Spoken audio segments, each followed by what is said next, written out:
Welcome to another episode of Talking College Football with JJ Kitchen. Of course, I'm your host, JJ Kitchen. Guys, in for a good episode this week. It's great to be back. Obviously, it's another Sunday, a Sunday conversation, plenty to discuss. Really weird circumstance where obviously the Steelers played their preseason game on a Saturday night. Last night, Pitt ends up having a scrimmage today. We got a little bit of news out of there, not much, obviously, with the scrimmage being today and not yesterday, but also two position battles. What are we looking at with position battles now with only 2 weeks remaining before the start of the season where Pitt opens up at Acrisure Stadium against Kent State? That'll be a really fun, interesting game in terms of what the offense will look like. We'll go into a little bit of thoughts about that, what that will look like week one. But position battles and also to overall ACC news. We'll go into all of that. Obviously, too, I wanted to bring it up here. I'm a big Ryan Manilak guy in the terms of how well he's performed in terms of recruiting and development. Actually have a little bit of a video from an interview this past week at the Southside facility that they had. Going to put that on there as well. But if you haven't done so, guys, remember, hit the like button down below. And if you have not done so, obviously share this video, share this live between Facebook and Twitter, and also, too, subscribe to the channel. Subscribe and like the video. It certainly helps out the algorithm and allows us and continues to help us learn, but also to grow within the Pitt community and in terms of college football and the ACC. As you guys always know, the show is sponsored by Colonial Beer, located at 4986 Library Road in Bethel Park, PA, 15102. You guys can imagine, obviously, Icy Light coming out with the new Pitt can, a great partnership between them and the University of Pittsburgh. Obviously, Colonial Beer has that there. Now, obviously, it's been flying off the shelves. Obviously, people love their Icy Light, but more importantly, just the can itself is a very good-looking can overall, very unique. It's been a long time. I think the last time it was in the 80s when Pitt did a kind of a collaboration with Icy Light. It's been a long time, and people certainly want to get a hold of that. So if you want that, go to Colonial Beer in Bethel Park. They've actually got a new stock going up. They went and got more. Obviously, it's been flying off the shelves. But also, while you're in there, make sure you get the Fake Slide Pilsner, which is also able to help out Alliance 412, which is a preferred collective of the University of Pittsburgh. So again, guys, head over to Colonial Beer, run by two great Pitt men, a large selection. Who knows, you might even see some Pitt parents in there. They've been there. They've been going there before. Really appreciative of them and for everything that they've done to support Colonial Beer. Just great people over there. Go over there and see Colonial Beer, my friends. Two great Pitt men over 4986 Library Road in Bethel Park, PA, 15102.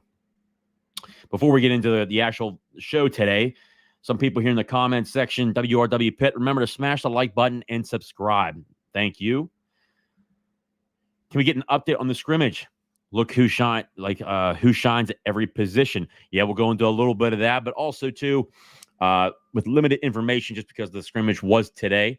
We'll have more information on that. Maybe I even do like a separate video during the week to give you guys more information on that. But obviously, the second scrimmage is very important because it's the last opportunity to really show the coaches if you really deserve some time on the field this year. But we'll go into that. And since we were coming down the stretch, who is leading the quarterback position? We'll go into that as well. Who will be the surprise star on the defensive line this year, Jim? We're going to go over that, too. That's a great question. Backyard Brawl tickets, $68. Daniel, let me know where those are at, because obviously I've seen online. Obviously, online, they're definitely not $68 on StubHub or Ticketmaster, everything, especially, too. The game's already sold out through Pitt, so probably secondhand sources. We'll see about that. Penn State WU ticket, $206. Yeah, probably, because that's a secondary market, too. But, WVU is doing the same thing that Pitt's doing. You can't buy individual tickets. You have to buy season tickets. And I can tell you this, as a Pitt fan and a season ticket holder, under no circumstance am I going to waste my money on if the game was down in Morgantown. Even last year when Pitt played down there, I certainly didn't go down to that game. Don't want to give my money to West Virginia. So we'll see. I know it's really expensive, but we'll see. Vivid Seats. Then maybe it's a couple then. I'll have to take a look. But if you go over to StubHub or Ticketmaster, where everybody gets their stuff, it's pretty expensive right now. Sub 500 season, we'll go into that as well. Obviously, too, before we get into it here, wanted to go into a quick video with, let's see here, with Ryan Manilak. I thought there was a great interview. We won't go the full 10 minutes, but it's a great interview that I think you guys would certainly like. Provides a lot of intel. We'll go into a little bit here, share my screen here. If it'll actually want to work right now.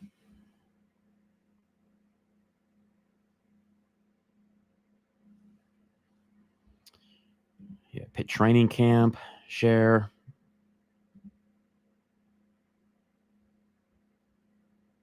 All right. Have a group that had a lot of experience last year, but not a ton of starting experience. How have you kind of seen them grow? Ryan Manilak on the linebacker position. Yeah, absolutely. So guys got in the fire, but like you said, not a lot of starters. So we're a hungry group and excited about the way that they've been coming to work every day and trying to master fundamentals and master the scheme and compete every day. So I think we're taking strides forward. Certainly not there yet. Got a lot of camp to go here still, but pleased with their progress.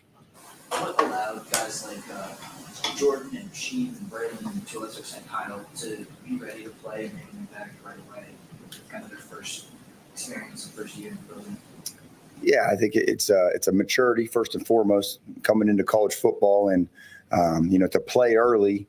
You have to have a mature mindset to jump in, follow the older guys' lead, and jump into the playbook. And it's a tribute to their athleticism. Certainly, that they can change directions and they're physical enough to go in there and put their face, on a big ball carrier or get off a big offensive lineman. So it's a combination, I think, of maturity, athleticism, and intelligence. Surprised you at all with that a little bit?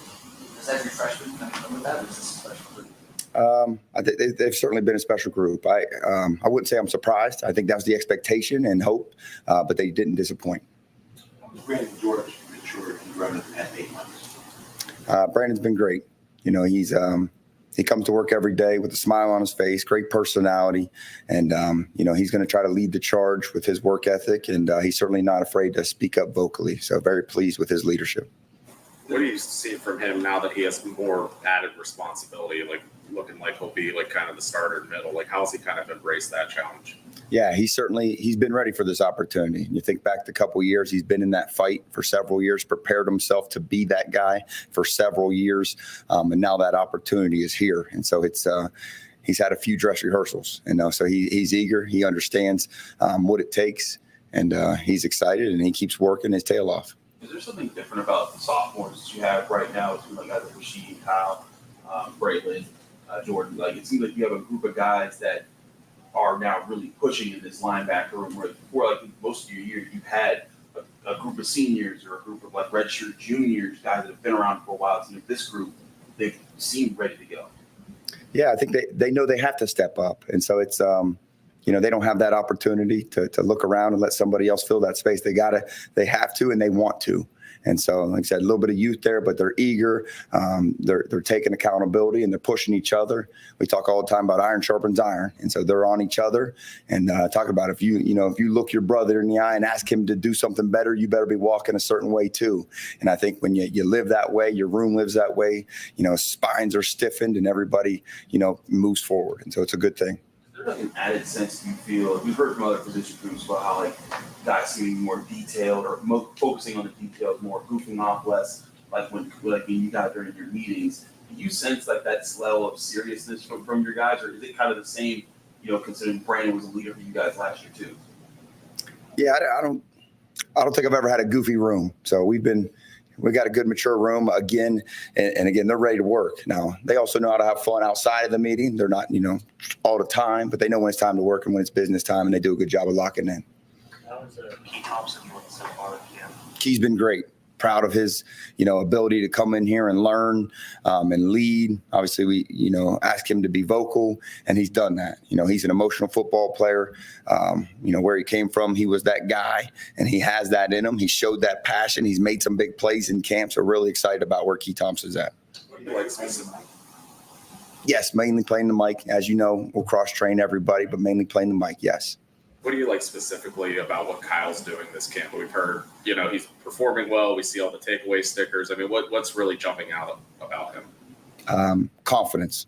think Kyle's always been a guy who had great, tremendous change of direction. He's added on, a coat of armor of strength, and he's playing really fast. He's confident, knows what he's doing, and he sees that ball after he's done his responsibility. He attacks it, and pleased with that. And he's starting to find his voice as a leader, seeing him step up, and guys are looking to him because he's becoming that playmaker. And that's huge. Kyle and Rasheed mentioned the Sharks nickname. Does that kind of mean you and them? Yeah, every year you can kind of give it to the guys to kind of give themselves a name that they can rally around, and they chose Sharks, and certainly love that, right? An alpha predator. There's no complaining. You get up, doesn't matter if you're bumps and bruises, you're going to get up and attack every single day mentality. You're certainly going to attack, your preparation. And then on the football field, that's an aggressive mentality. We're going to go. We're going to go, and we're going to take shots. And if one Shark misses, the next one's there. And so they certainly rallied around it and having fun with it. But it's an aggressive mindset that they have to live up to as well. And so it's a standard in our room. Heard you guys have become fans of the Discovery Channel a little bit, the seasons from Shark. I wanted to give you guys that just a little bit, just to show you guys, again, I think there's some great comments here, obviously from Adam. People wanted to give Manilak the axe. He's been relentless in recruiting and seems to be really hungry because he's a young guy still. 100%, a young guy, but more importantly, very relatable to players. But since he's gotten to Pitt, he's done a great job recruiting. But overall, when you look at the actual room, he has done a phenomenal job of developing talent. I mean, you look at the overall lineup at the linebacker position right now. You've got Brandon George. You've got Jordan Bass. You've got Kyle Lewis, Rasheem Biles, Cam Lindsey. The list goes on and on and on. I think he's done a really good job just overall of developing that room. And I think that when you look at that room from where it was about 4 or 5 years ago, even 3 years ago, I mean, he's done a tremendous job. And to Adam, to your point, I was kind of shocked that people even say that too. I think those people were just totally misinformed. They're just guessing. They really don't know what they're talking about. And there's some people out there that want like 6'6" linebackers, 6'7" linebackers. So I don't know where they're coming from with that stuff, but he does a tremendous job. Nick Manilak has done a fantastic job building his room. Going to be fun to watch them this year, 100%. And I think it's close. If it's not tied, it's by far the best group on that defense. Maybe besides obviously the DB room, the corners, between the safety room, corners, that position continues to be developed. I think that we hear more and more. Obviously, Rylan Gandy is going to be that guy that really leads that group this year. But also, too, it seems like Taman Lynham, obviously the transfer cornerback, the University of Nebraska, continues to step up. Obviously, Noah Bigelow had himself a heck of a week. So really, those two or those three guys so far. After that, there'll be some more guys that continue to work their way up. Obviously, Rashad Battle has been talked about potentially as a third or fourth guy.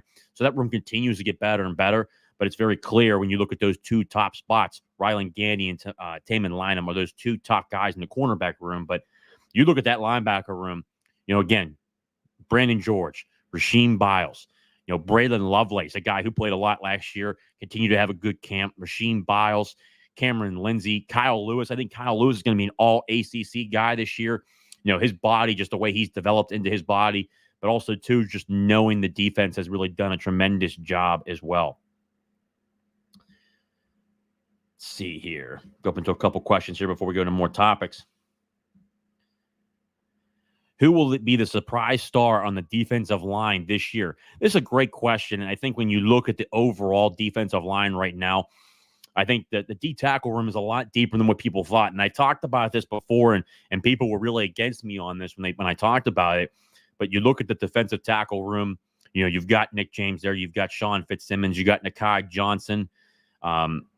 You got Anthony Johnson, really those four guys. But obviously, too, you still got Elliot Donald back there. Francis Brayu is going to get a lot of looks this year. Jasir Whittington, those are two guys, 4-star defensive tackles. Nick James, a 4-star defensive tackle. He's going to get a lot of time this year. Nakai Johnson came in as a DN.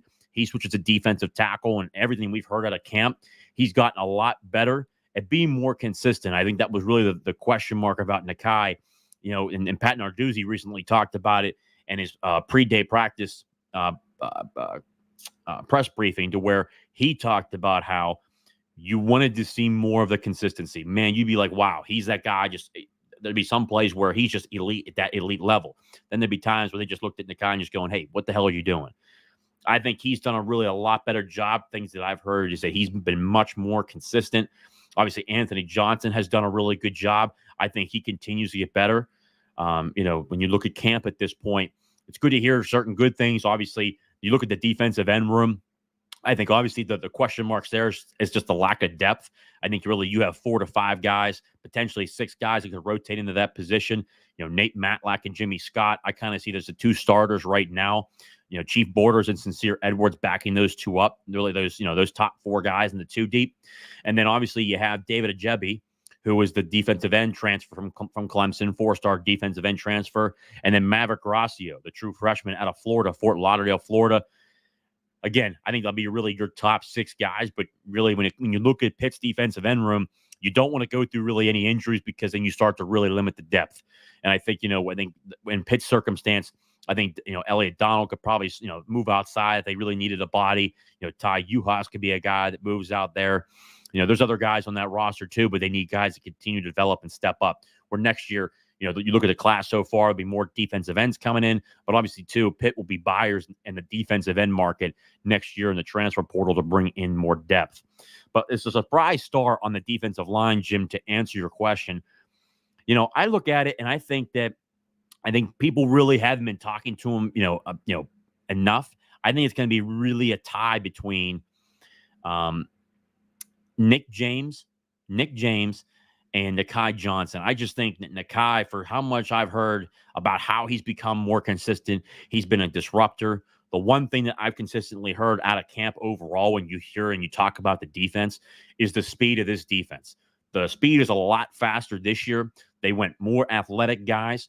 The defensive tackle room, you obviously Anthony Johnson, who's a big guy, he'll be able to take up space, but he's a guy who's very athletic and quick. So you still have that size and speed. So he's able to develop that. He's able to be part of that package where you say, hey, he's fast. He can move, especially for a big guy like that. Nick James, a guy that's 6'3", can move very quickly. I think that you look at those two, Nick James and Nakai Johnson, I think just have a really big opportunity to step up this year. I think, Sean Fitzsimmons will be one of those guys that go in as a starter. I just think when you look at those 2 guys right now, Nakai Johnson and Nick James are the 2 guys that really I have on, in my sights as 2 guys that could really just blow up and do a tremendous job this year and surprise some people where they're not talking about them as much. We knew about Sean Fitzsimmons. We knew about him. We knew about a guy like Anthony Johnson coming in that would be a big, attractable guy. Francis Brayu, he's going to get time this year. I think he could potentially be a breakout star, but depends on how many snaps he gets. I think there's, Pitt's defensive tackle room right now, I just think it's a deep room. You got 4 or 5, 6 guys right now that you can say, hey, those are guys that are going to be rotating in. And the way those guys that Pat Narduzzi talked about, the way those guys take punishment, you need to have guys that rotate in there. And Pitt's done a really good job of that during the Charlie Partridge era, how they get guys in there, they rotate people in, they stay fresh, which is the reason why Pitt does a great job of one, the sack numbers, but also, 2, always creating pressure because they're rotating guys in. We'll see how that looks under the Tim Doust era. I think that the players have really taken to Tim Doust and his coaching style. Obviously, when you look in practice, anytime you see Tim Doust coaching up in practice, he's getting in people's ass. There's no question about that. He's a very passionate guy. Wants excellence out of his players, and I think that's great.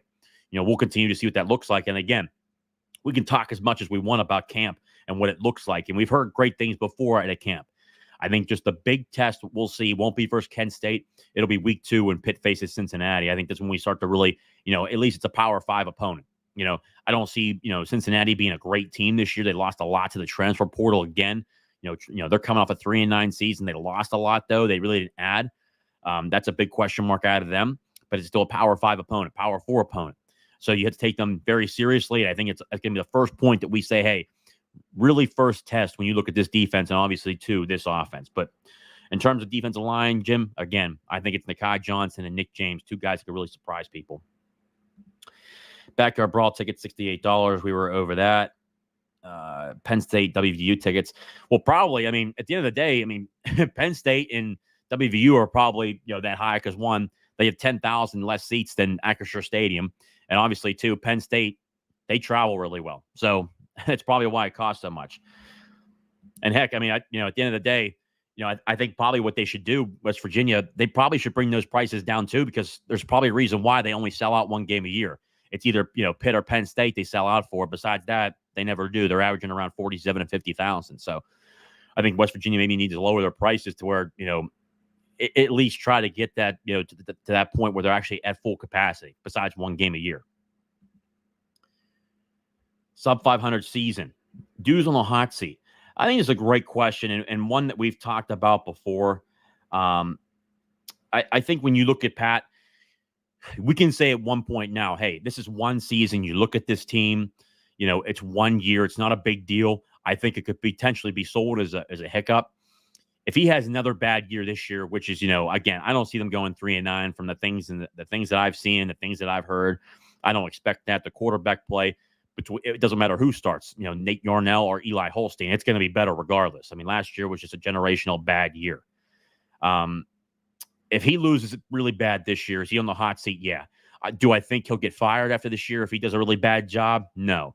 I think he'll immediately go on the hot seat, and then he'll have to coach out 2025. And if he has another bad year, then they'll let him go. But I don't think it'll reach that point. Again, I've told you guys before, the floor for this team, in my opinion, is 6-6 when you look at the schedule, and the ceiling's 9-3. It's kind of where I have it right now. Plenty of good teams on the schedule. You got Clemson, you got Florida State, you've got North Carolina, you got SMU. Obviously, they were 11-1 last year. Obviously, we'll see what they do in terms of translation to the Power 4 level. The thing that makes me a little bit confident about SMU is because, one, their transfer portal additions, I mean, they added a lot of good pieces, Power 5 pieces, a lot of SEC guys as well. So they're a team that I have on there as well, a tough team. Obviously, then your 2 out-of-conference games, you've got Cincinnati, you've got West Virginia. It's a tough schedule. It's a bunch of good teams, and I think that when you look at this team overall, again, I have the floor at 6-6, the ceiling at 9-3. So you could potentially be, if you wanted to be in the middle, at 7-5, 8-4 season, which would be a great bounce back year. Heck, if you go 8-4 and you win the bowl game, you win 9 games at the height of it. Let's say you go 9-3, win a bowl game. A lot of potential there. I just think that overall, in the perfect scheme of things, when you look at this team, I think that a lot of generating power and more positivity to the program would be an 8-4 season, and a bowl win to get you to 9-4 would be the minimum. That where, hey, you look at it, it's a good bounce back year. I think 7-5 obviously is a major bounce back year. It's 4 more wins than the previous year, but obviously it's a very average to almost mediocre year. You're 6-6, 7-5. Hey, whatever, average, below average. 8-4. Get that 9th win. I think, that's when you start looking at good seasons. 9+ wins are always good seasons. Nick, couldn't agree more. So much athleticism. And that's why when you look at this defense, I've said it before. When you look at this defense, I love how they went back to what's been productive for Pitt. They can clearly coach undersized guys in the middle. They want fast twitch guys because this is a vertical style defense. It's an attack style defense. We're not playing horizontally. We're not looking to hold the line. We're looking to get behind the line of scrimmage, make tackles for loss, and get after sacks. So I think Pitt's done a really good job of making that adjustment. And you've heard Pat Narduzzi, the one thing that really has been a change prior to, previous years where, you had those 7-5, 8-4 years where Pat says, you know what, hey, this guy did a good job last year, or hey, he had times where he did a good job last year. We're looking for this guy to step up. One of the positions Pat talked about, I'm going to say it was, practice, I want to say 12, was about the Terrence Moore, Lyndon Cooper battle at center, which I told people about for a while now, is that Lyndon Cooper and Terrence Moore were certainly going to go at it for a battle there. Obviously, Terrence Moore was hurt during the spring, so Lyndon Cooper had the edge when it comes to that competition. I think right now Lyndon Cooper still does have that edge in terms of the starting department. You look at that, and when Pat was asked about Terrence Moore and how he's grown and what he's done, the one thing Pat brought up is, hey, I think Terrence Moore did really good last year, but guess what? We were 3-9 last year. It's not good enough. And I think Pat's done a really good job at this camp, understanding that the pressure's really on him.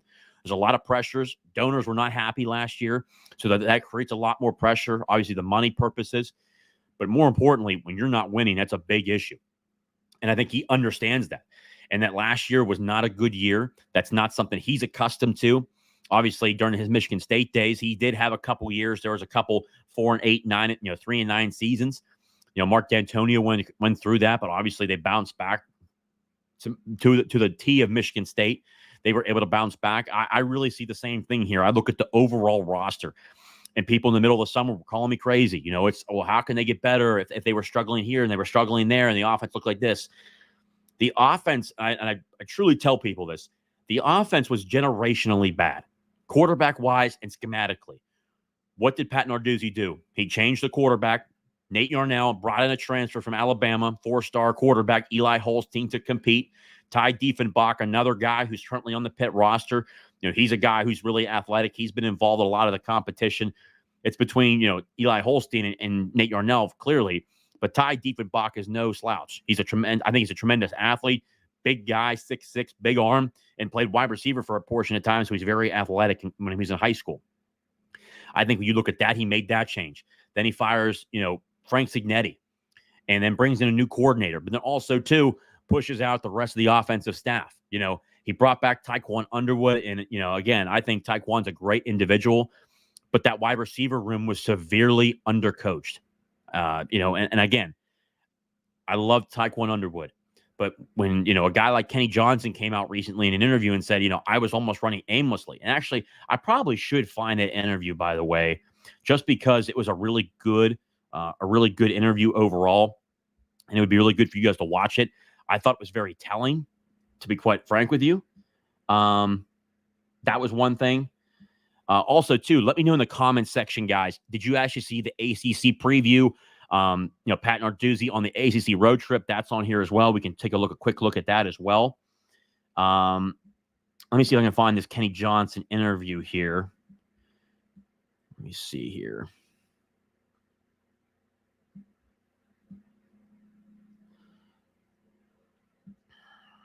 Let me see. There it is. Let me see if I can get this here real quick. Just to show you guys, because this was very revealing. I mean, to say the least. And again, it's not a good thing, but the change was made. I think JJ last year is a good guy. Here we go. Okay. Let me see here. Going to share my screen with you guys here again to listen to this. Michael, also, where'd you get the hat, JJ? Glad to finally catch a live stream. Hell to Pitt. What's crazy is this hat, by the way, I do love this hat. If I can put it closer to the screen here, you guys can see their Pittsburgh Panthers, obviously the logo. I do love this string here. Obviously there, Neff. And then on this side, you got the Pitt logo there. You've got Pitt on the side. It's a really cool hat. My younger brother, Austin, got it for me. Very thankful for him. Obviously, it's a new year. I always, at the beginning of every year, I always get a new hat.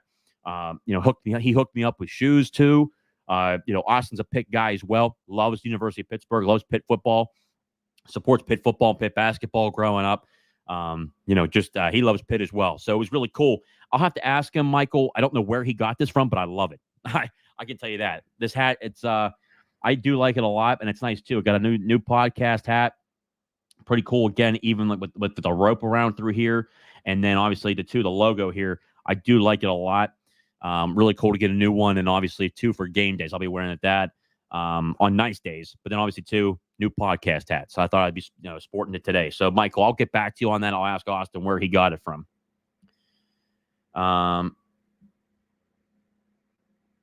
Also too, that's a great pick right there too, Nick. That's a great Isaiah Neal. I always forget to mention him. That's something I always do all the time.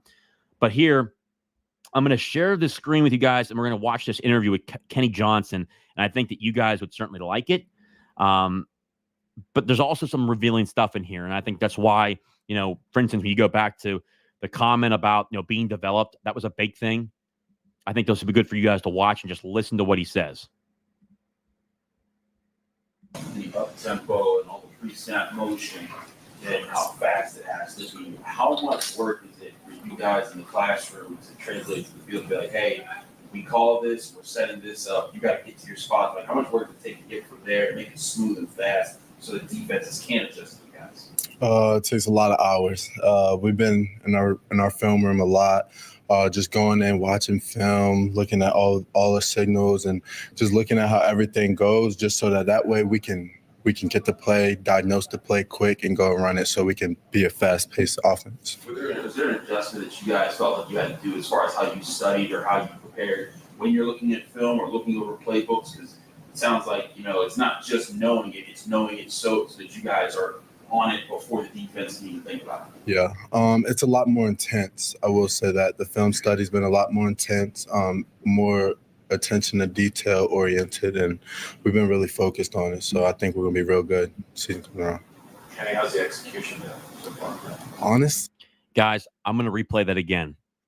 Listen to what Kenny says compared to the last 2 years with Taekwon Underwood and that previous style and that scheme compared to J.J. Laster. I'm going to go through this again. Listen to what he says here. It's a little revealing. It's a little, I will say this is great to hear now, but previously kind of has you as a question mark. Listen to it again. it's just so that way we can get the play, diagnose the play quick, and go and run it so we can be a fast-paced offense. Was there an adjustment that you guys felt like you had to do as far as how you studied or how you prepared when you're looking at film or looking over playbooks? Because it sounds like, it's not just knowing it, it's knowing it so that you guys are on it before the defense can even think about it. Yeah, it's a lot more intense. I will say that the film study's been a lot more intense, more attention to detail oriented, and we've been really focused on it. So I think we're gonna be real good season coming around. Kenny, how's the execution been so far? Honestly, really, really, really good. Like everything's been moving smooth. Few hiccups, but that's just new offense. But 90% of everything's been going real smooth. Do you find the defense either being confused or maybe out of place because of how fast you're going? Oh yeah, I mean we're gonna get defenses out of whack all season. I mean it's impossible for defense to get all their calls in and have all their checks. We're gonna get broken coverage just off the fact no matter that we're moving so fast. We talked to Coach Narduzzi earlier. He said you two had a conversation. He told you the special teams, like the return game, is just going to be a lot better. Can you just kind of see the differences between last year and this year? Oh yeah, it's a real attack and a real plan to what we're doing. Coach Bro's amazing. The dude knows what he's talking about. He's intentional, and he makes you want to run through a brick wall. And I think that's what we needed on special teams last year. It's great to we hear lacked a little bit of Coach that oomph Brownowski, last new year, and special I teams think we coach got and, it this year for tight end sure. Coach. Kenny, coming out of spring ball and I guess coming out of last season, what did you feel like you need to work on the most? Do you feel like you made any progress in those areas? This is also very revealing. The biggest thing I wanted to work on, me personally, I was talking to Coach Underwood the other day, just my route running. You know what I mean? Getting in and out of my break, coming back big to the ball, just making those contested catches and making the play, make the quarterbacks look good in every aspect. You still talk to Coach Underwood? All the time. Yeah, that's my guy. Obviously, not a ton of York County guys, but I know Joel's is here. I mean, how's he looking for a freshman? Real good. He's sharp. The dude's sharp. His mental is the biggest thing that I tell Joel that I love about him the most. He's so focused, and his drive is something like I've never seen. He's gonna be great. Promise you that. Getting back into route running, what have you focused on more so? Has it been more about your footwork and how you get down release, or have you been focusing more on how you got to counter defensive players like with jams, how to use your hands properly to get out of those situations? Yeah, it's really more of a tempo change thing. A lot of times, especially coming straight out of high school, I was playing really fast. Like my internal clock was really fast. So I had to slow the game down a little bit, and getting more reps has slowed the game down for me, and I've been able to play with my tempo and run better routes. And that helps you process everything you need to do and also then think about what they're trying to do. 1,000%. Because last year, a lot of times I'd run routes blind. I was just running. I didn't look at coverage. I didn't look at any post-snap shifts, anything like that. So now I'm actually diagnosing the defense and understanding why I'm doing what I'm doing. How much did Coach Bell and Coach JJ help you with processing that and bringing that out on the field? A lot. I didn't really think it was that important. Honestly, I was like, I'm getting open, Coach. It's not about that. It's about being open at the right time. It's about just being efficient. So, How much did CJ and Poppy, those two guys who played in Kate's offense before, help you learn the offense? so much. And those guys, they're explosive. They're gonna make a lot of plays for us this year, and I know it might be a knock on them because they're coming from a lower division, but they're dudes and they're here for a reason, and I know they'll prove that. Can we hear about Coach Bell's intensity? What's it like to be coached by him? It's hard, but who doesn't want to be coached hard? If you want to be great, you need a great teacher. And I think Coach Bell is a great teacher, and I think he makes you just like Coach Bro and the rest of the new staff that came in, Coach Al, all those guys. They make you want to play harder. They make you want to be great. So a lot of times you need to listen to what they're saying, how they're saying it. It's intense. It's a new coaching style, you know what I mean, from Coach Sig and all those guys. So it's definitely been an adjustment, but I love the way those guys coach.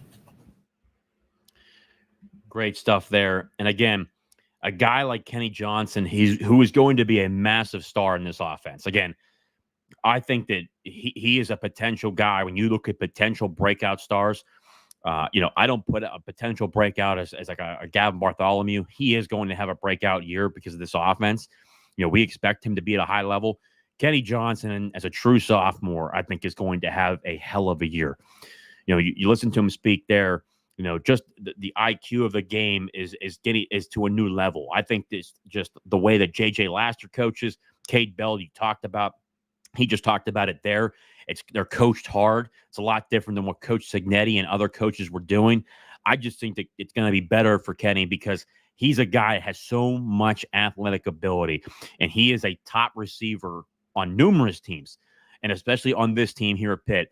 He has the potential to go to that next level, and I think this year he does. He's just tremendous individual, great person, comes from a great family. Guy works hard, incredible work ethic, and this is the year I think he really takes off as a true sophomore under this offense where they're going to throw the football. I'm excited for him, and just you look at the leadership that he provides there, talking about, hey, CJ Lee and Poppy Williams come in from a smaller school, from the FCS level, but they're dudes. They can move. They're quick. But you look at the overall leadership of what Kenny's been able to do on a consistent basis. Lucky to have him, and he's going to be a hell of a player this year, and he's just going to take off. So beyond pumped for him. So I think this offense is made for him. I think his numbers are going to go through the roof because when you look at Kenny's overall athleticism, I think personally, from watching him and talking to numerous people, he's an NFL guy. And I think he's going to really take off this year. Him, Kanate Mumfield, he's another guy who's going to take off this year. I think they're going to do a tremendous job. And that's why you love to hear this. I love the way Coach Bell coaches. I love the way JJ Laster coaches. It's great, too. Kenny's got a great relationship with Tyquan Underwood, still talks to him. Obviously, Underwood now with the New England Patriots. I just think Kenny, everything's just going into a formation to where Kenny takes off this year. And he's going to be a major factor, and he's going to be a guy that needs to get the football.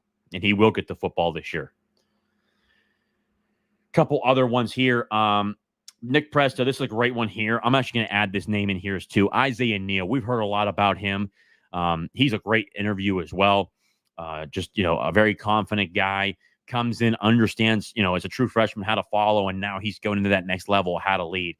He's really looking at the younger guys, telling him what he learned as a freshman, how to be productive, how to be better, how to be guys who could potentially get on the field this year. He's just an overall great leader. And I think Isaiah Neal is going to really take off this year because he's going to have time in there.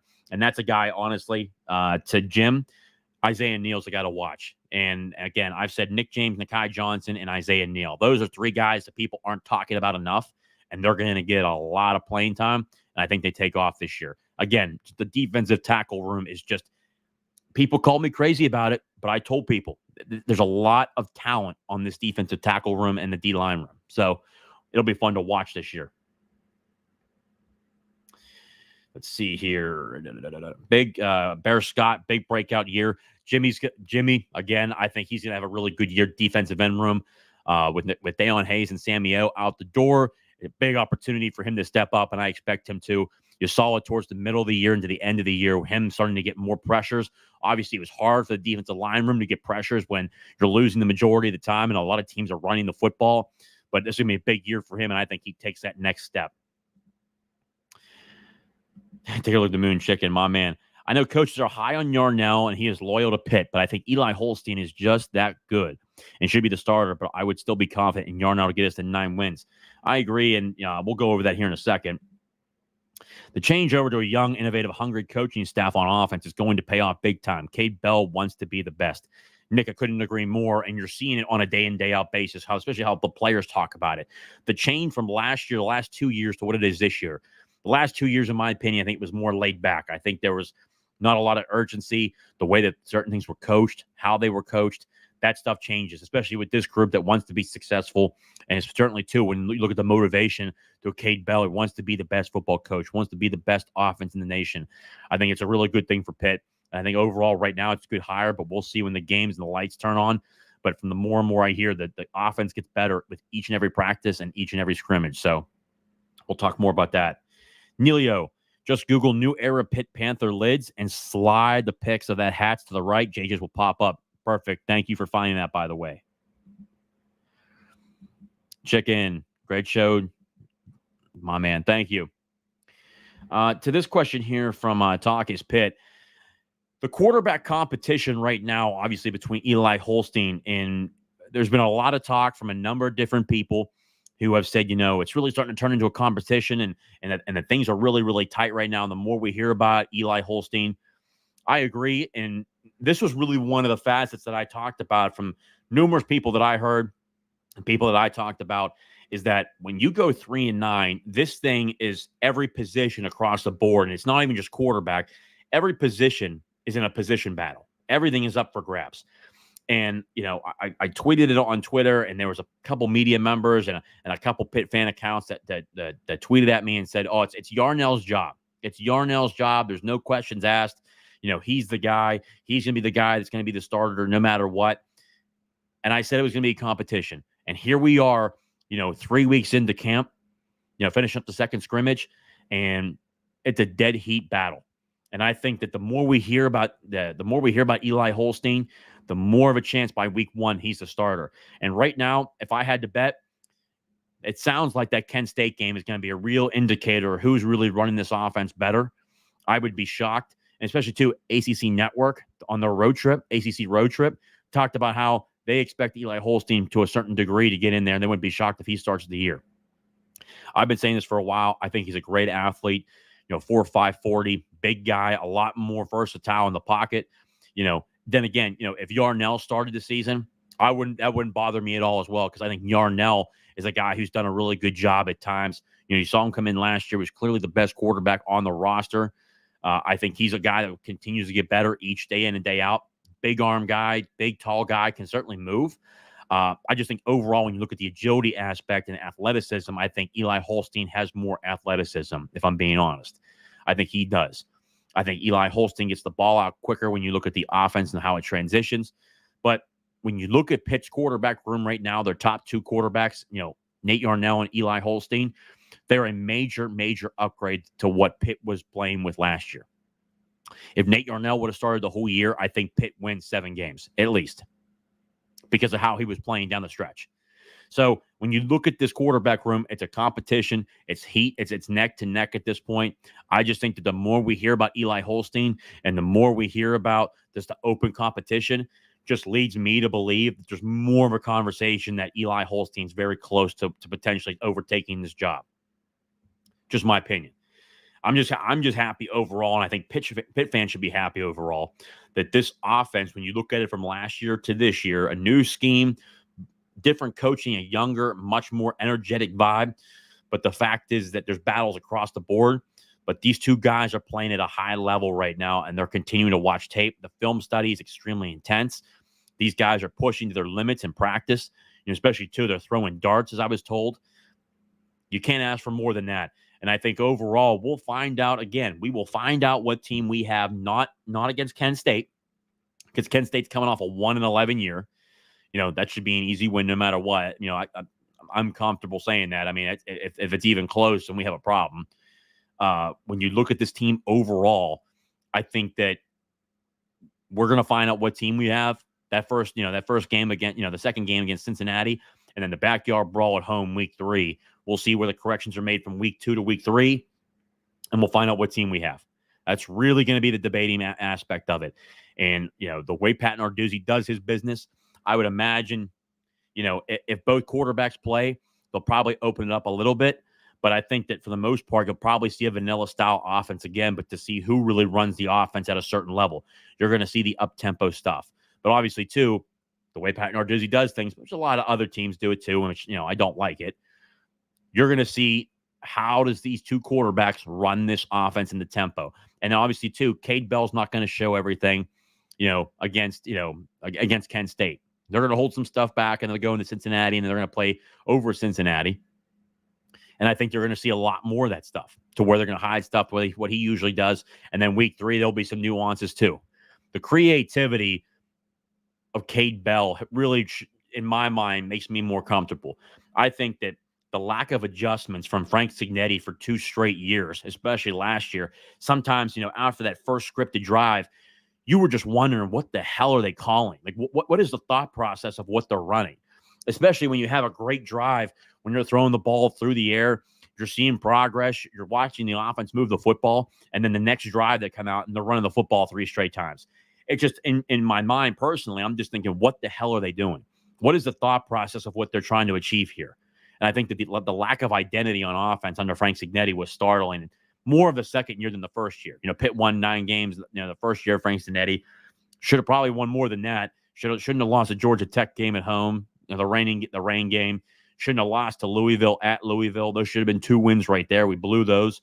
So overall, I think that this offense, when you watch it, and the things that I've heard each week from the spring to now in the fall, you've watched this team develop to where they're getting the system down, but more importantly, the speed, how fast they're moving. That was probably the biggest adjustment for this team, is how fast they're moving. You don't want the snap infractions. You don't want the false starts. You don't want guys lined up wrong. And I think we saw, and really, I didn't see, but heard a lot about that in the first scrimmage. I bet you here in that second scrimmage, and especially too from things that I've heard, it didn't happen as much. It was a lot more. It was a lot cleaner. It's a great day overall for both sides, and we'll get more. And I think just the more information that comes out, maybe we'll do a separate video and go over more of that stuff later on. One thing I took from note of Cade Bell is that he does not wait until halftime to make adjustments. He's likely doing it on the fly. 100% agree, Nick. And one of the things I liked is that he talked about in one of the interviews recently how he likes to be on the sideline. You have tablets now. You're able to have those tablets, almost like being up in the booth sometimes. It doesn't even matter because you're watching everything. Going up in the booth, calling a game from the booth level is where you're getting to see everything. But now with the technology they're going to have this year, he can just watch everything right on a tablet and then talk to the quarterbacks right there and make the adjustments. Again, last year, lack of adjustments. There was clearly lack of adjustments on numerous occasions last year that led to multiple issues for Pitt on a consistent level. You watched it in games, turnovers, whether it was the Syracuse game, the Virginia Tech game, the Notre Dame game. Then you watched a team, for instance, like a Wake Forest, where the defense did its job, held us in the game the entire time, and our offense just puddled, just stuttered around for 3.5 quarters, and then we have a chance to win it, and Christian Veyer slides before the down marker instead of just running out of bounds or running just right past the line again. It's just that really entailed the whole 2023 season.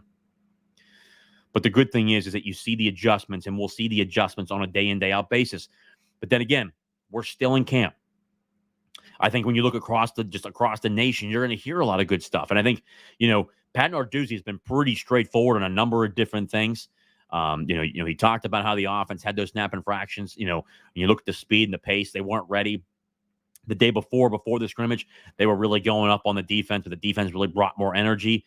From what I heard today, there's a lot of energy on both sides. There was certainly no messing around. But overall, you're looking at the adjustment level. You're watching this team in live time make the right corrections. But I just think that, again, when you're facing each other after a certain period of time, it's hard to judge it when you're facing the same defense consistently over and over and over. When you're facing the same offense over and over and over.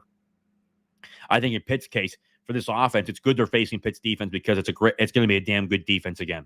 It's going to be back to the way it is. And to Jim's question, about sacks, the sack numbers will go up when Pitt's winning. And Pat Narduzzi talked about that this previous week, where he said, hey, we didn't have a lot of sacks last year. One, because we weren't getting to the quarterback as much. But guess what? The main reason, when you're losing and the other team's winning, there's no reason to throw the football. So they're going to run the football more. Last year, when you looked at the last 4 years, previously before last year, Pitt's rush defense was number 1 in the ACC. Last season, it was ranked 8th. It tells you enough to say, hey, clearly there was a problem there. And guys were running the football so much because Pitt's team wasn't scoring. And you're not scoring, and when you're losing, there's no reason to throw the football. I think Pitt will have the lead in a number of different games this year, so teams are going to have to drop back and throw. You're going to see guys like Nate Matlack have a big year. You're going to see guys like Chief Borders, Jimmy Scott, Sincere Edwards, who I think, for a true freshman is just going to surprise a lot of people. And I can't wait for you guys to watch and see that. He's going to be a guy that truly steps up this year. You look at the offensive side of the football. There's an offensive line battle going on at left guard between Jason Collier and Ryan Jacoby. I expect Ryan Jacoby to win that job. At the center position, I think right now we're kind of getting to the point where I think we can almost solidify Lyndon Cooper, the veteran out of NC State.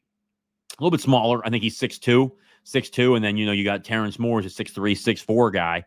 But Lyndon Cooper, you heard Jeremy Darveau, the new offensive line coach for Pitt, talk about how Lyndon Cooper's an old school guy, loves to be physical, especially in the run game. He's done a good job in the pass protection game, picking up blitzes, calling them out before, obviously seeing what they have in front of them before the ball is snapped. That's a huge difference than what you saw previous years. So I think when you look overall, you look at Pitt's offensive line, Branton Taylor. You know what you're getting out of Branton. Tremendous player. He's had multiple years experience. Last year, a lot of time. Last year, because Matt Gonsalves went out, he'll be your left tackle. On the right tackle side, you'll obviously have Ryan Bayer, another 4-star offensive lineman, a guy who's done a really good job consistently each year. I think he's going to do a tremendous job this year. BJ Williams, we've talked a lot about how his progression as a true freshman, and I've talked about how hard it is to start as a true freshman in college football, especially at the power forward level. It's not like defensive line where a lot of guys, especially as a true freshman, you can get in there. As an offensive lineman, which I think is a skill position, to be quite honest with you, because it's how hard it is. Playing at the power forward level as a true freshman and starting is truly an achievement. And I think that it really pans out well for Pitt because he has that experience, and you're going to see him take that next step this year in this offense. So it really comes down to that left guard position to where you have Ryan Jacoby, you got Jason Collier, and again, I expect Ryan Jacoby to win that job. And then you got guys behind him in the tackle position. You got Jackson Brown, who I expect to have a lot of part in this year. He continues to show great talent, great mobility. A guy who's very physical, can be very violent, especially at the offensive line position. You love to see that. Terrence Enos can play the guard or the tackle position. He can move. Isaiah Montgomery on the inside. Obviously, true freshman. Drawing a blank on his name right now. Out of Georgia, teammates with BJ Williams. Caleb Holmes. He's been working a lot at the center position. So you're 3 deep in the center position to, you look at a guy like Lyndon Cooper, Terrence Moore, and then Caleb Holmes. I think Caleb Holmes could also play guard if they needed it to show depth there. That's huge. You've got Ty Ray, who could play at the tackle position. He can be a swing guy as well. So you've got talent there. You have depth there, and it continues to get better because guys are being developed. And that's a big difference as well. Derek Davis talked about, last week how, under the previous offense, guys weren't being developed. Not the whole room. I think overall, when you look at this room, you had 2 or 3, maybe 2, maybe 3 guys at the running back position being developed. Lindsey Lamar is developing all of those guys in the running back room, and Derek Davis has talked about that. That's why he's taking that next step. And you've heard really good things from Pat Narduzzi about him coming out and talking about how he's gotten better. Rodney Hammond will be that starting running back. I think Desmond Reed, the Western Carolina transfer, I expect him to be number 2. It really reminds me of a Jalen Warren, small in stature, but he's like a fire hydrant. He's tough. He stands his ground, and he's a guy full of speed. And then you got Derek Davis in the 3rd spot. And then obviously, too, you'll have guys like true freshman Joel Goff, who could potentially get carries this year. He's done a good job so far in camp and not hitting a wall. I think, Montravius Lloyd, he's been talked about a little bit. We'll see where he ends up, obviously, with Joel Goff playing really well and certainly at a high level. Then even the wide receiver room, your top 3 guys, between Kanate Mumfield, Kenny Johnson, and Dejon Reynolds mixed in with C.J. Lamb, Raphael Poppy Williams. That's a strong 5 right there. And then you see a lot of like Lamar Seymour, who's really stepped up on the outside. So you really got 5 or 6 guys right there. I think your top 2 guys are clearly, the Kanate Mumfield and Kenny Johnsons of the world. And then the rest of them are trying to, really battle it out for that 3rd spot. Dejon Reynolds has certainly done a good job. I like how he catches the ball in traffic. especially too with good hands. I think he's going to be a guy that really can be excelled, especially in the slot this year as a guy. When you go over the middle and you need a catch, you need a conversion, he's going to be that guy that's there. So overall, you're seeing the progression. But we'll see what it looks like during game time when the lights come on, because it's going to be important. And Pitt needs to bounce back this year. That's why I truly like the motto, prove it, because this team has got a lot to prove. There are a lot of questions. And I think people went into this offseason, even myself in the beginning portion, but before I started talking to enough people about the program, there's a lot of questions. And while I feel a lot comfortable, from the fall, from the spring to the summer, because I'm so connected into this, a lot of people had those questions. And I think we still have those questions, because until game day, when the lights come on, everyone sees it, then you can have some type of comfort. But this team has a lot to prove. And they're being coached hard. There's certainly live and physical practices. I mean, you look at a Pat Narduzzi team, I don't care what year it is, when they go live periods, it's a very physical practice. It's up there. Especially too, I believe his name is Yogi Roth, who is out of the, he worked with the Pac-12 network. He's now with the Big Ten, obviously former Pitt player, a Pitt man, talked about how physical those live periods are. It's what you expect out of a Pat Narduzzi practice, I can tell you that. But the biggest thing is this team has got a lot to prove. And how they prove it is very simple. You show up when the lights turn on, you face your opponent, you show the physicality, what this team looks like, and it's certainly, too, as an offense, people have the more questions about the offense. Go score points. Move the ball down the field. And I think the one thing that I'm excited to watch as the season goes on, this first 2 or 3 games, how does Cade Bell go from speed to slow it down to a certain point? Where's that happy medium? It's not just going to be full go the entire time. When do we know to slow it down? That's going to be one of the questions that I watch. And as I go through each and every one of these games, when do we see that happy medium? In the beginning of the game, hey, do we start off slow? Do we move it periodically, get ourselves into the rhythm, or we're right out the gates and we're moving? I can't wait to see how Cade Bell really enacts that and shows what this offense can look like in that happy medium, when they need to go fast and when they need to slow it down. That's going to be another thing. Prove it. Prove it on the field. That's how you get people more secure and comfort with the team. You got to prove it on the field when you're facing your opponent. iPads are going to be a game changer, 110%. Competent QB play is all this offense needs. That's not a lot to ask for. Anything above that will be gravy. 100% will. And again, for me, and that's why I look at a lot of people when they say, well, I saw a recent, a tweet, I'd say about like maybe a month ago, where a Pitt fan said, Pitt will be lucky to win 9 games in 2 years. I don't know where the hell they're coming from that from. I mean, in 9 years under Pat Narduzzi, he's won at least 5+ games. He's only had 2 losing seasons. I think that needs to be looked at. Majority of the time, he's in that 7-8 win range. And I think that when you look at this team, the quarterback room was historically bad. The schematics of this team were horribly bad. When you got a guy like Gavin Bartholomew not get any touches against Notre Dame, not even a target. Forget touches, not even a target. That's a problem. This is going to be a lot different. And from recruits who have been on campus have talked about the scheme, but also, too, what Cade Bell shows of how he uses the tight end position. Malachi Thomas, a true freshman tight end out of Georgia.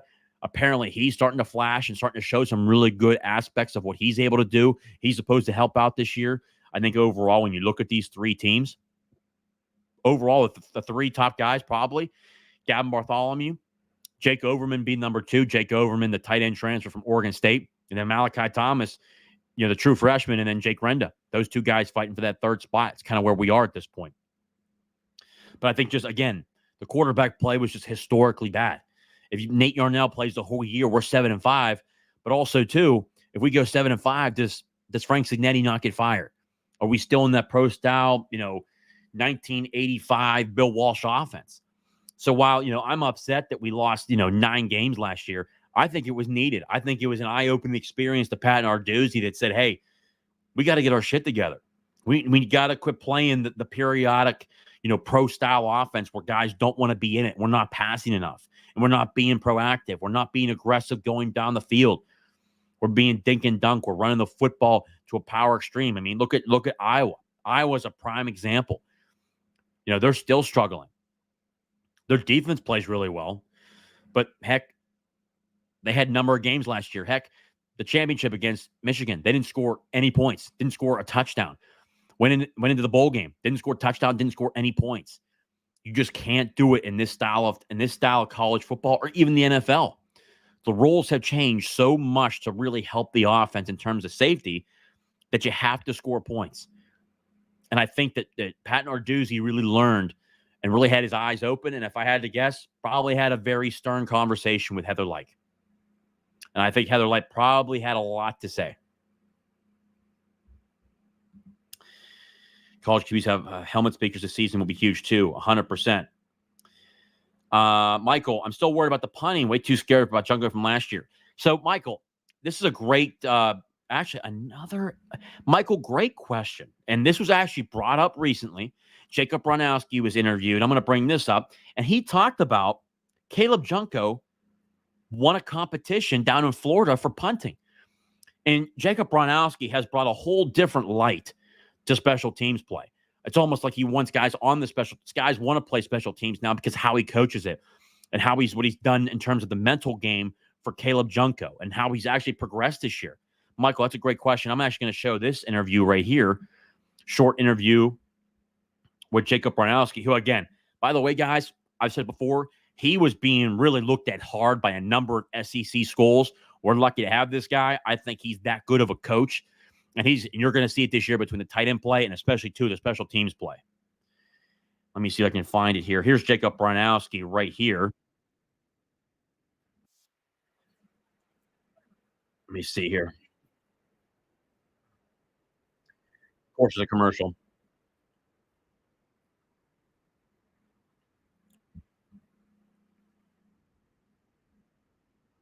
Let me see here. All right, this commercial's over. So I'm going to share my screen here with you guys right now. You'll love this interview. I just love the energy he brings. Same thing with J.J. Laster, new wide receiver coach. I just think they're a breath of fresh air, man. But you're going to love this interview here. We'll go into it here. Let's see here.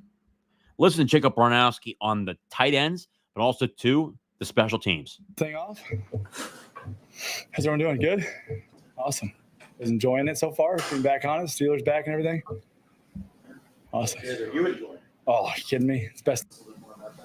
Yeah, he's had a good, really, dating back to the spring, right? January, from the time I've got here, he's had a great stretch, which is so important. I think yeah, he's had a good, really, dating back to the spring, right? January, from the time I've got here, he's had a great stretch, which is so important. I think every specialist kind of has a unique curve, in terms of their development, especially somebody like him that's been thrust into, the role that he's in terms of being a true punter now, because he was kind of a very raw punter coming in. And so, last year, I think there were some ebbs and flows, obviously. But then, so this offseason was all about like, hey, let's get some conviction behind what you're doing. Understand the whys behind what you're doing all the time. And that consistency is going to come. And then with that comes confidence. And that's what we really started to see from him. I know Coach, I think, elaborated to him going down to like hammer kicking 40 and doing the college competition with guys. And he actually won the competition versus some really good punters from all over the country. And I think when he came back from that, it was like, okay, I can be special at this. And, I'm just proud of him because that's the work that he's put in. It's only him that's done that. And that's awesome to see. Won as a the coach. punting challenge, Caleb Junko. Mental stuff with him, or was there mechanical? I think it's always a mixture of both, right? Like, I think there was some mental in terms of just the confidence level. And then the second piece of that, obviously, is the technique. And that all kind of starts to gel together. And once it starts to gel together, guys get really, really good. Who was that? I was down in Orlando. I know Ben Sauls, Adam Tanowski does a great job with those guys, across the country. And he's one of the best and a good human being too. And so he does a great job setting up camps for high school guys, and then obviously for college guys too, to come back that, and kind of pay their dues a little bit. They came up through his camps, so they get to come back and work and then also compete and get some instruction, which is awesome. That's it. You gave you credit for getting Caleb's mind right. What did that involve as far as a coach? Sure. Well, I mean, I think I alluded to it in my first interview about he's special. Like when you watch him punt, like he has tremendous leg speed.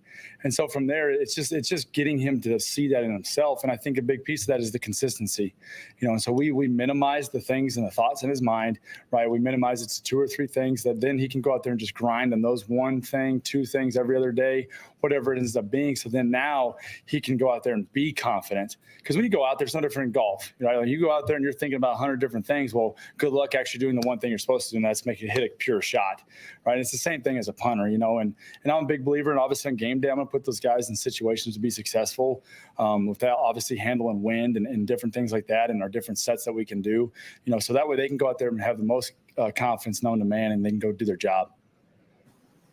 You've been looked at as a pretty effective special teams coordinator at your previous stops. Coming in here, what are you trying to implement that worked at some of those places that maybe was missing? I think it's just the excitement around special teams. And I think it's throughout the entire program. It's not just me as a special teams coordinator, right? Like, and with the passing of the new rule, with the GAs and QCs being able to do stuff, you've got young guys that are hungry to be coaches that are going all out during practice, coaching special teams, and then our position coach do a phenomenal job. And then when in the meeting room, we created a fun environment, to say the least.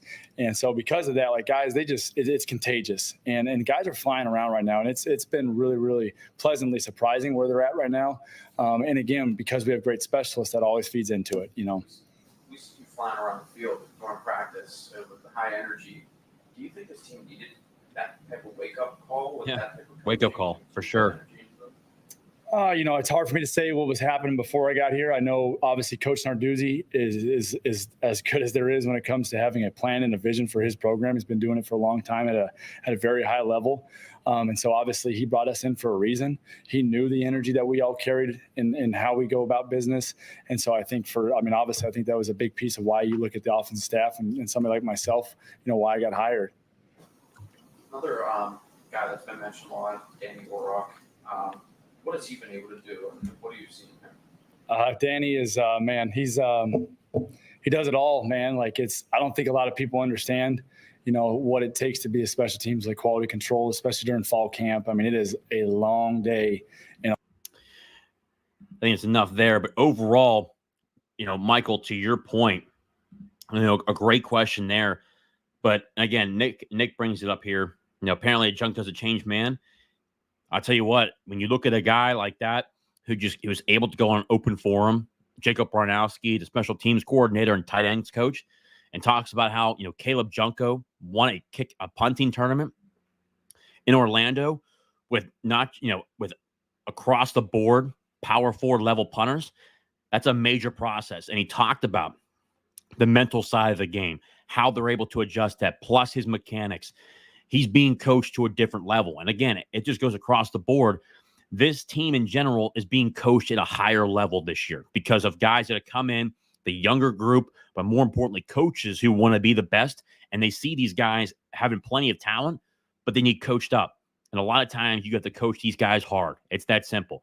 The best coaches, if they care about you as players, they'll coach you hard. When you're making mistakes, they're going to point it out. When you're doing something good, they're going to point it out. It's that simple. And I think right now, Pitt's being coached at a certain high level right now. And that's why you're seeing guys like Caleb Junko get to a higher point. We need him to get to a higher point. And that even says, a lot about the competition too with Cade Dowd. Cade Dowd, obviously a punter that was brought in as a walk-on from Independence Community College. Obviously that's one of the most notorious programs, and especially too in college, in terms of college football for the community college level, obviously being on Last Chance U. That was one of the schools that was on there. So plenty of talent coming out of there as well. Brian Miller, Pitt is primed to improve this season, but I think will truly shine in 2025. One more PRT cycle and year experience in the new offense will prime Pitt for 9, 10-plus win in 2025. A lot of juniors and sophomore starters this year. Definitely pay off next year. Brian, I agree. You'll see a lot of it even more in 2025. But I wouldn't be shocked they bounce back this year because even in a very low and very lackluster offense like Frank Signetti, if you're able to get 7 wins out of that team, and my projection, Notre Dame's not on the schedule this year. You swap them out. for a Youngstown. It was at Youngstown State, or who else is on there? That I think it's the Youngstown State. You got Kent State, obviously Cincinnati. You should have won the Cincinnati game last year. That should have been a winner. But then again, Djokovic was 37% on completion percentage, which is horrible. Almost still won that game. Was scoring 21 points. Should have won that game. Again, it helps you get there. But overall, I see a bounce back year coming from how this team is being coached. But more importantly, because the offense is much more spread out. It's a pro-style spread. They're going to spread you out. This offense will spread you out, put you sideline to sideline, but also to be able to have a power running game. So to create opportunities and put guys into space to get them open, but more importantly, let the playmakers then create opportunities. I just see a bounce back year coming because of how this offense and how they're being coached. Nick Presto, he was a home run hire, 100%. Interested to see Bell's variation of this offense at Pitt and how he adapts it as the season progresses and what position he's heavily targets in the portal next offseason. Brian, another good point. And the one thing I will say this, because obviously we're past the hour mark and we'll be finishing up here, but Cade Bell has been successful at everywhere he's been. Won a national championship at Valdosta State in Division II. Then goes to, they started at Jacksonville. They won there. Then he wins a national title at Valdosta State Division II. Then goes to Western Carolina and has, in 3 years, they were there for 3 years. The first year, transition year, they were still top 10 in the FCS. The last 2 years, they were second and then first in the FCS in total offense and first in total points scored. So each level, that's something people don't talk about enough as well. Cade Bell, at every single stop he's been at, he has been successful, and especially with his dad, Kerwin Bell. Now, obviously, he's not coaching with his dad, but he's called the offense by himself for 2 straight years. He's been successful at every stop he's been, and that's something you have to put into play when you look at Pitt overall going to this new scheme.